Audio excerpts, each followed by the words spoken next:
Hi everybody, this is another Flying Rookie video. In this video I'm going to test my Foxtech AIO goggles with 400 milliwatt 5.8 gigahertz video transmitter on Proximity FPV.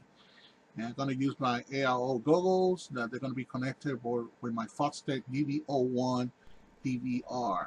Okay, so I'm using on this flight my DJI F450 quadcopter, and I got all my video goggles and all my Foxtech on video transmitter cloverleaf antenna. So I already did 4 flying tests that they are all about, testing the aircraft on long distance.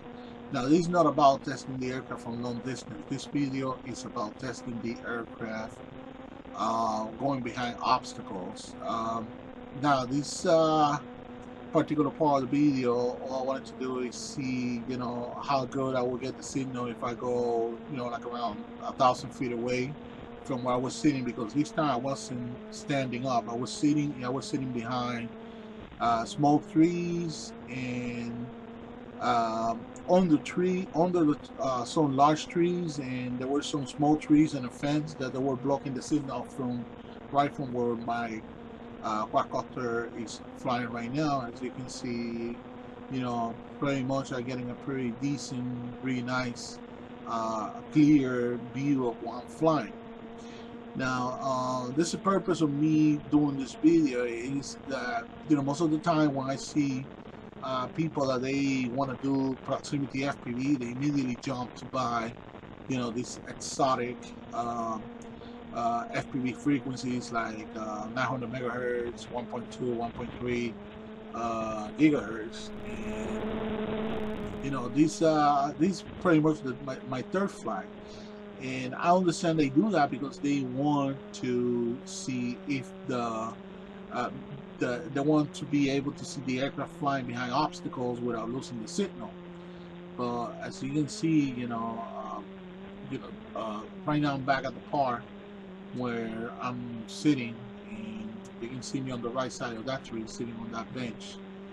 And you can see that I'm going behind trees and some other obstacles, and I went a little bit far with trees blocking me. You can see that perimeter of the park got small trees all around, and these are the words that my signal got, the way you see it right now. So I don't see what's the purpose of buying, some of these other frequencies and waste your time, setting up a ground station. Right now all I'm using is my goggles. I don't have a ground station with my aircraft, and I mean with my FPV equipment, and the signal is pretty decent, man. You can see me right there on the right on the screen, and you can see I'm flying all around the park, and I got no problems. And the other thing is, this is one thing that I'm with everybody.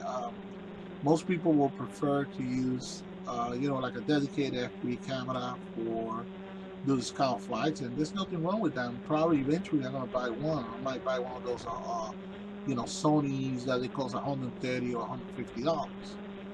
But I can't complain about the GoPro. Pretty much I can, as long as it's a, sunny day like today, it's, you can pretty much see, where you're going. And the GoPro that I'm using right now for this flight is a Hero 2, so it's not even the latest GoPro, but I can clearly see while I'm flying, with this, and it works pretty good. I got no complaints with that, so, I understand that some people, they like to, make sure they got a decent equipment that they can, rely on. But sometimes, when you buy something that's more expensive and more complicated, sometimes you don't get what you need.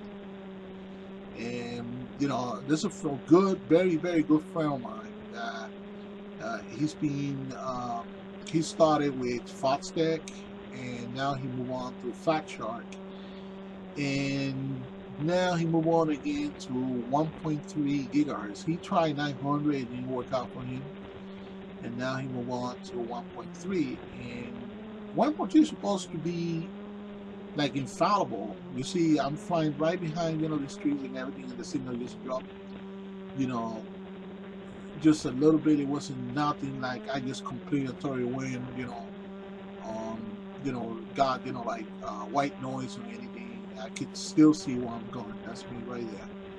So this friend of mine, he got into 1.3, and the funny thing is that he's been trying uh, to figure out what's wrong with it, because he flies, he don't yet a fly proximity FPV. Or he does it just, he likes to go far, go high, and take nice videos of different areas that he goes to.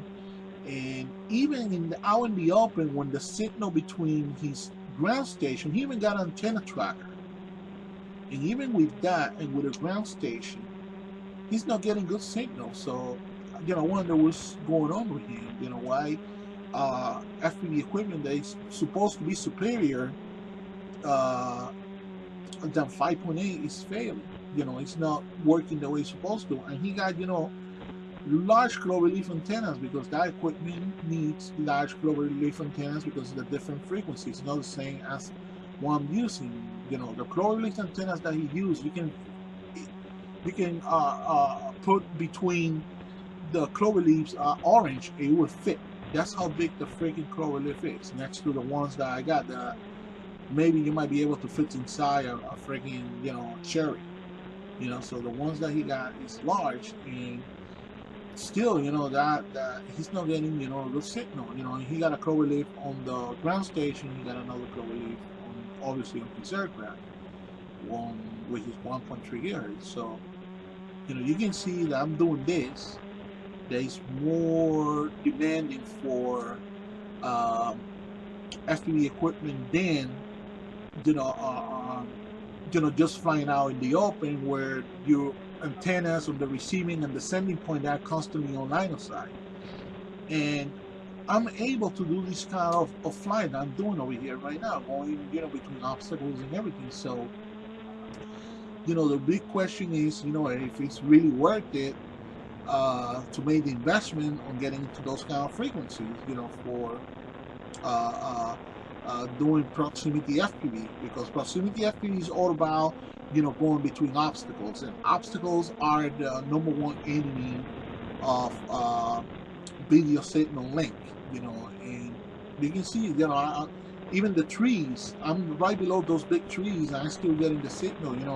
Yeah, you just get all these crazy little lines, everything, but my friend's system is getting really bad. It's like really, really bad. It's like the colors and the way the signal drop and everything, it almost looked like you were in an acid ride, like you were high in an acid ride, just like the hippies in the late 60s. Sometimes I feel like playing some Jimi Hendrix music when I see the way his FPV equipment is performing. So I just hope for his, that he can resolve the problem with his FPV equipment, and maybe he might need like a more powerful antenna on the receiving end. So probably he might need like a helical or something like that. But me, without the complication of having a ground station, because I always been strongly voiced about being against that. For me, ground stations are just a waste of time. And you can see that I'm making this thing possible. Now, I don't know if Foxtech, when it comes to 5.8, that's a superior technology than FatChart, because most people, they use FatChart. Maybe FatChart doesn't give them this kind of signal quality that I'm getting.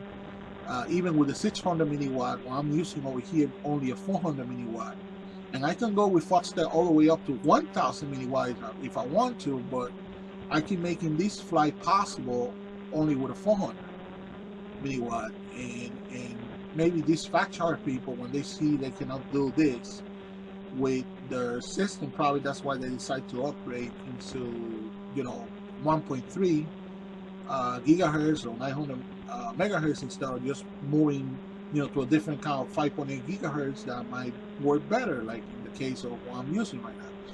Now, some people argue, oh, but how about if I want to fly behind a building? And I said, well, you know what?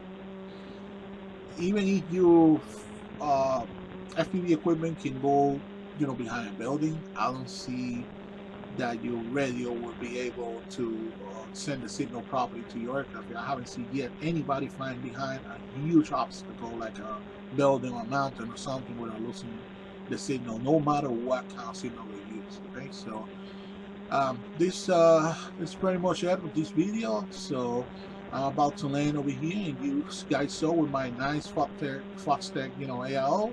I'm not using any ground station engine, just the goggles and my DVR that is connected to the goggles.